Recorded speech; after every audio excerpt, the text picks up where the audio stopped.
bertema teknologi. Robot tidak akan ganti peran manusia. Jakarta, Indonesia tengah dihebohkan oleh penggunaan robot pembersih lantai sebagai pekerja layanan kebersihan di Pondok Indah Mall.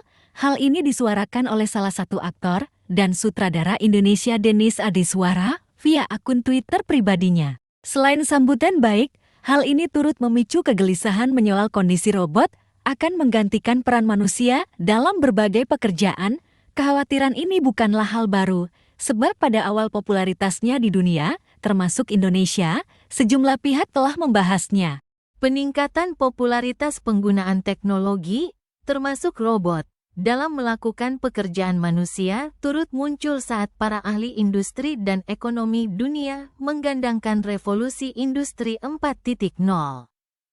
Revolusi ini kian terdengar di Indonesia sejak Presiden Jokowi menjadikan pembangunan infrastruktur pendukungnya sebagai fokus selama periode kepemimpinan pertama.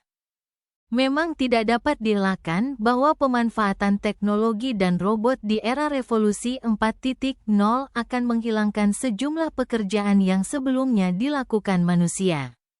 Akan tetapi, sejumlah ahli berpendapat bahwa meskipun teknologi semakin baik berkat dukungan kecerdasan buatan, teknologi tidak akan sepenuhnya menggantikan peran manusia di berbagai bidang.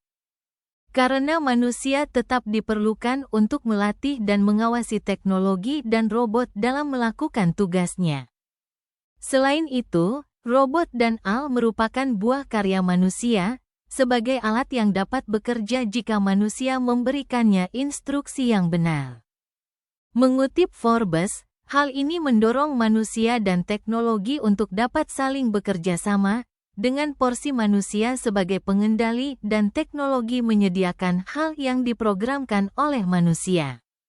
Ide bahwa teknologi akan menggantikan manusia terkait kebutuhan berpikir kreatif, menyelesaikan masalah, kepemimpinan, kerja tim dan berinisiatif disebut sejumlah ahli tidak masuk akal. Manusia justru dapat memanfaatkan teknologi untuk menghadirkan dunia lebih baik untuk seluruh manusia lainnya. Meskipun demikian, kehadiran robot dalam mendisrupsi lapangan pekerjaan manusia telah terasa di Indonesia sejak beberapa tahun lalu. Teknologi telah mendisrupsi sejumlah industri, termasuk perbankan dan transportasi. Di industri perbankan, sejumlah bank telah memanfaatkan teknologi untuk menggantikan tugas petugas bank, terutama di kantor cabang di luar kota besar. Hanya sejumlah ahli menilai bahwa sejumlah industri seperti pariwisata yang identik dengan keramah tamahan belum cocok mengadopsi teknologi ini. Contoh lain menyebut bahwa mesin berbasis AI juga tidak dapat menggantikan peran manusia dalam membangun hubungan kuat dengan klien. Selain itu, mesin berbasis AI juga dinilai belum dapat menggantikan peran manusia dalam memberikan produk dan layanan hebat yang sesuai dengan kebutuhan pelanggan, yang juga merupakan manusia. Cerdas, namun teknologi AI masih belum dapat melakukan pekerjaan sebaik manusia seperti menyoal cara mendengarkan, memahami pentingnya empati, pengambilan perspektif, dan nilai komunikasi, serta kolaborasi. Hal ini karena AI dinilai akan gagal melakukannya. Teknologi AI juga disebut belum dapat menggantikan peran manusia terkait dengan tenaga medis serta tenaga pengajar atau guru. Bagian ini saya serahkan kepada teman saya. Nah, pengertian ide pokok dan pendukung adalah bagian saya. Pengertian ide pokok dan ide pendukung. Ide pokok adalah gagasan utama yang menjadi dasar pengembangan sebuah paragraf. Ide pokok juga disebut gagasan utama, pikiran utama, atau inti paragraf. Ide pokok biasanya terletak pada kalimat utama, yang bisa berada di awal, akhir, atau awal dan akhir paragraf. Ide pendukung adalah gagasan yang menjelaskan ide pokok. Ide pendukung biasanya dinyatakan lebih dari satu kalimat. Ide pendukung terletak pada kalimat penjelas, yang berada di kalimat setelah gagasan pokok dan seterusnya. Setelah kita mengetahui teksnya, kita harus lebih dahulu membaca, maka kita akan menemukan ide pokok yang terdapat di dalam teks. Ide pokok yang terdapat pada teks. Pada kalimat utama yang terletak di awal, karena kalimat tersebut sebagai gagasan utama dari teks atau inti teks yang akan dibahas. Jakarta, Indonesia tengah dihebohkan oleh penggunaan robot pembersih lantai sebagai pekerja layanan kebersihan di Pondok Indah Mall. Sekaligus kita juga dapat menemukan ide pendukung yang terdapat di dalam teks pula. Ide pendukung yang terdapat pada teks. Pada kalimat berikutnya terletak pada paragraf 2-9 karena memuat ide penjelas dari gagasan utama yang dibahas. Selain sambutan baik, hal ini turut memicu kegelisahan menyoal kondisi robot akan menggantikan peran manusia dalam berbagai pekerjaan. Selanjutnya saya berikan kepada teman saya. Pengertian hipotesis adalah bagian dari saya. Pengertian hipotesis. Menurut KBBI Daring menjelaskan makna hipotesis berikut, sesuatu yang dianggap benar untuk alasan atau pengutaraan pendapat, teori, proposisi, dan sebagainya, meskipun kebenarannya masih harus dibuktikan, anggapan dasar. Dugaan dapat dinyatakan benar sehingga diterima, akan tetapi dapat juga ditolak karena nilainya salah. Walau demikian, hipotesis bukan merupakan dugaan yang dibuat secara asal. Sebuah hipotesis dibuat atas dasar teori-teori atau hasil penelitian yang pernah dilakukan sebelumnya. Selanjutnya saya berikan kepada saya sendiri, di mana sebelum kita melanjutkan materi berikutnya, kita harus lebih dahulu mengetahui apa yang dimaksud dengan kecerdasan buatan, agar tidak keliru dan salah paham dengan konteks. Pengertian kecerdasan buatan. AL adalah kecerdasan buatan, seperti kepanjangan AL yaitu Artificial Intelligence. AL merupakan teknologi yang dirancang untuk membuat sistem komputer mampu meniru kemampuan intelektual manusia. Dengan kata lain, AL merupakan sistem komputer yang bisa melakukan pekerjaan-pekerjaan yang umumnya memerlukan tenaga manusia atau kecerdasan manusia untuk menyelesaikan pekerjaan tersebut. AL sendiri merupakan teknologi yang memerlukan data untuk dijadikan pengetahuan, sama seperti manusia. AL membutuhkan pengalaman dan data supaya kecerdasannya bisa lebih baik lagi. Berikut saya berikan kepada teman saya. Oke, saya akan membacakan contoh teknologi kecerdasan buatan itu bagian saya. Marketplace. Jika berbicara tentang kemudahan berbelanja, maka marketplace menjadi pilihan utama bagi Anda yang tidak ingin repot untuk keluar rumah. Nah, rupanya, kecerdasan buatan berguna untuk meningkatkan pengalaman belanja online Anda. Pasalnya, algoritma AL menganalisis perilaku pengguna, termasuk riwayat pembelian dan penelusuran, untuk memberikan rekomendasi produk yang lebih relevan. Jadi, situs marketplace seperti Amazon, Shopee, dan Tokopedia tidak hanya mempercepat proses belanja, tetapi juga meningkatkan peluang konversi. Aplikasi mobile banking. Penerapan artificial intelligence dalam mobile banking telah memberikan lebih dari sekadar akses ke rekening. Pasalnya, melalui analisis keuangan, teknologi kecerdasan buatan ini dapat memberikan rekomendasi pengelolaan keuangan yang lebih pintar. Selain itu, sistem ini juga dapat mendeteksi aktivitas keuangan yang mencurigakan, yang bermanfaat untuk meningkatkan keamanan transaksi. Sebagai hasilnya, pengguna akan mendapatkan panduan finansial yang lebih personal dan terukur, memiliki kendali atas keuangan pribadi, sekaligus merasa aman saat bertransaksi. Selanjutnya saya serahkan kepada teman saya. Oke. Pada video tentang Artificial Intelligence atau AI, itu adalah bagian dari saya. Kecerdasan buatan Artificial Intelligence atau AI adalah bidang ilmu komputer yang didesain untuk belajar dan berpikir seperti manusia. AI memiliki kemampuan mesin dan program untuk memproses informasi dan memperbaiki kinerja mereka seiring waktu.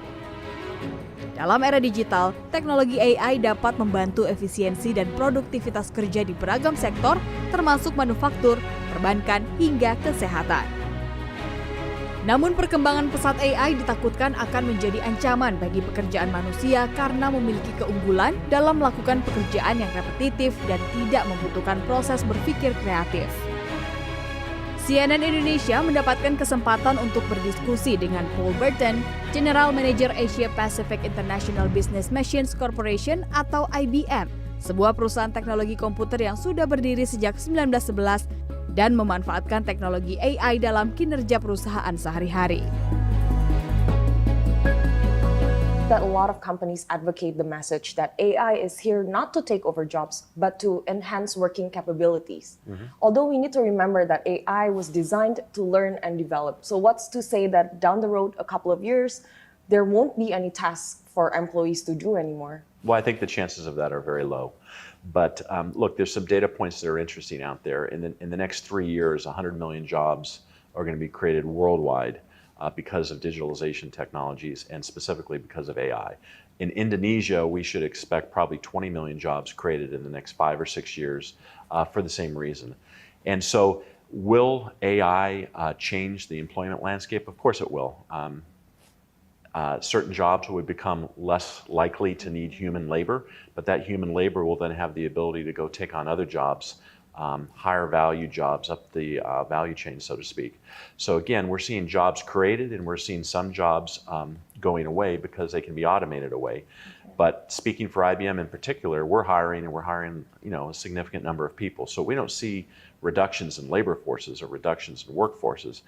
We see new jobs, new opportunities for the properly skilled employee. Menurut Badan Pengkajian dan Penerapan Teknologi, Indonesia memiliki sejumlah tantangan dalam penerapan teknologi AI dalam pasar ekonomi digital, yakni kesiapan tenaga kerja terampil, kesiapan regulasi yang mengatur penggunaan AI, kesiapan infrastruktur teknologi informasi, serta kesiapan industri dan sektor publik dalam mengadopsi AI. Bagi saya, AI itu adalah alat bantu bagi kita manusia. Betul bahwa nanti kita akan membutuhkan orang ataupun pekerja yang mampu menggunakan AI ini sebagai pengungkit daripada produktivitasnya. Pengungkit dari kreativitas, produktivitas, serta bagaimana dia melakukan pekerjaannya dengan lebih efektif dan efisien. Ya. Jadi bukan menggantikan. Di sisi lain, kehadiran AI di Indonesia belum mengancam penyerapan tenaga kerja. Alasannya, sebagai negara dengan middle income, industri di Indonesia masih didominasi tenaga kerja kasar. Namun, kedepannya industri AI butuh sumber daya manusia yang mumpuni untuk menjadikan AI sebagai alat bantu produktivitas. Yang diperlukan adalah perluasan kapasitas dan kemampuan sumber daya manusia untuk mengoperasikan AI. Memang teknologi ini akan mempermudah pekerjaan manusia. Konsekuensinya banyak pekerjaan-pekerjaan yang bisa digantikan. Atau efisiensi seseorang untuk bekerja menjadi lebih tinggi. Enhance capability daripada human. Nah, hal ini bisa membantu perkembangan ekonomi kita. Pertanyaannya apakah tenaga kerja kita dan industri kita siap untuk itu? Pada tahun 2020, Kementerian Komunikasi dan Informatika bersama Badan Riset dan Inovasi Nasional meluncurkan Strategi Nasional Kecerdasan Artifisial yang mencakup peraturan tentang AI, bidang usaha, pertanggungjawaban penggunaan AI, dan kode etik. Tim Liputan, CNN Indonesia, Jakarta. Saya berikan kepada teman saya. Kecerdasan AI yang membantu pekerjaan manusia itu adalah bagian saya. Kecerdasan AI yang membantu pekerjaan manusia. 1. Pengawasan dan pemantauan. Pada hal ini, AI pada bidang untuk pengawasan dan akses keamanan. Mendeteksi aktivitas mencurigakan dalam transaksi online. Maka pada manusia bekerja di bidang keamanan, kemungkinan bisa dapat membantu atau bisa juga menggantikan pekerjaannya. Contoh, analisis video real-time, AI dapat memonitor rekaman CCTV dan mendeteksi aktivitas yang mencurigakan, seperti pergerakan tak wajar atau benda yang ditinggalkan. 2. Pendidikan. Dalam hal ini, AI membantu untuk pembelajaran mandiri, membantu membuat kuis dan latihan interaktif. Para guru-guru pun akan sangat terbantu dengan adanya AI ini. Contoh, penilaian otomatis. AI memeriksa tugas, ujian, dan pekerjaan rumah secara otomatis, termasuk soal esai. Pembuatan soal, AI dapat membuat kuis, soal latihan, atau simulasi ujian secara otomatis. 3. Transportasi. Dalam hal ini, AI bisa membantu mengemudi secara otonom dengan bantuan sensor dan AI, mengoptimalkan rute dan pengiriman barang. Seseorang yang bekerja pada bidang supir akan bisa terbantu dengan adanya AI dan bisa juga tergantikan pekerjaannya.